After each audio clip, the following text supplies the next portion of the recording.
30 বিশেষের একটা কোশ্চেন কি বলছে a প্লাস b সমান 7 এবং a square plus b square সমান 25। এগুলো কিন্তু ক্লাস 8, 9, 7, 10 এই ক্লাসগুলো থেকে কোশ্চেনটা সাধারণত হয়। তাহলে আমরা কি জানি a প্লাস b হোল স্কয়ারের সূত্র জানি বা a square plus b square সূত্র জানি। তাহলে যদি আমরা বলি a plus b whole square সমান a square plus 2ab plus b square,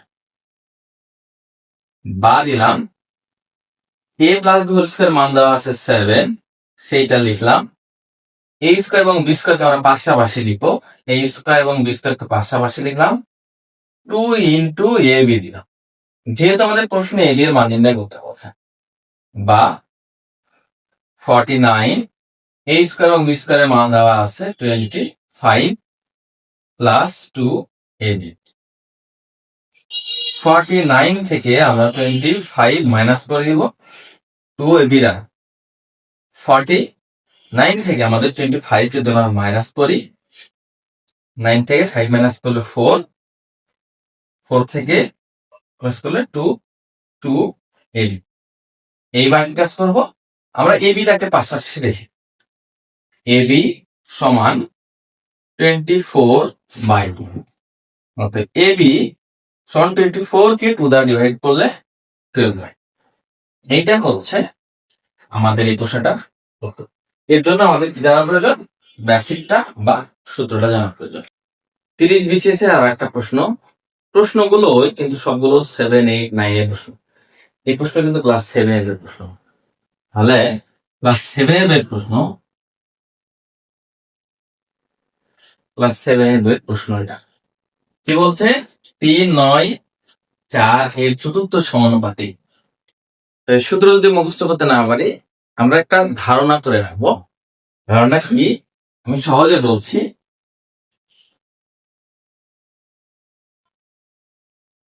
প্রথম অনুপাত দ্বিতীয় সমান তৃতীয় অনুপাত চতুর্থ। এটা তো মনে থাকবে, তাই না?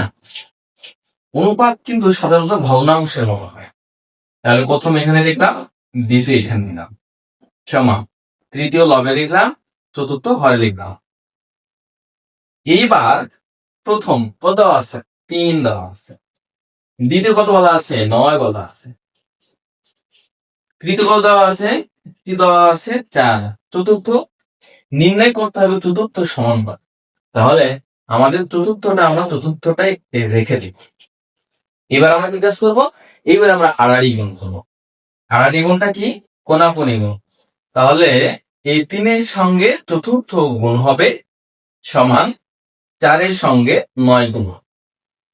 এরপরে কি কাজ হবে? যেহেতু আমরা চতুর্থ নির্ণয় করব, চতুর্থটাকে বাম দিকে রেখে 3 দিয়ে ভাগ করবো। চতুর্থকে বাম দিকে রেখে আমরা এইটাকে ভাগ করব 3 দিয়ে। 4 গুণ 9 ভাগ 3। 3 একে 3, 3 তিরিকে 9। বাহ!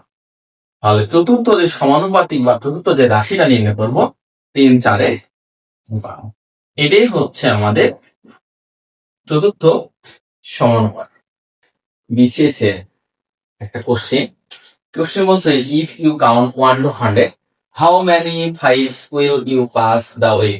1 থেকে 100 পর্যন্ত গণনা করার সময় বা লেখার সময় আমরা কতগুলো 5 বিশিষ্ট সংখ্যা পাবো? তাহলে আমরা বলবো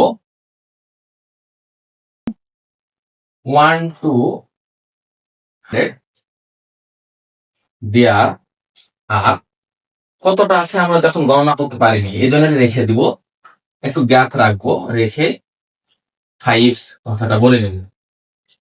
এরপর বলবো দেয়ার আর তারা হচ্ছে, আমরা 5 একটা সংখ্যা পাচ্ছি। এরপরে পাবো 15, 25,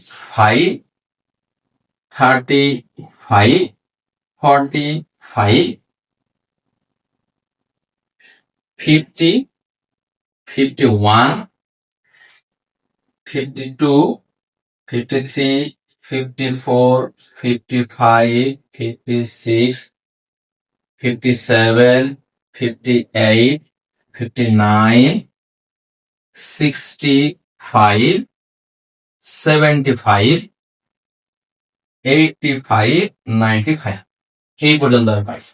তাহলে এখন আমরা গণনা করে দেখি 1 2 3 4 5 6 7 8 9 10 11 12 13 14 15 16 17 18 19 তাহলে আমরা এই জায়গার মধ্যে 95 আমরা 100 এর মধ্যে 90 আমরা 1 to 100 এর মধ্যে 19 মানে 19টা 5 বিশিষ্ট সংখ্যা আমরা পাস করেছি।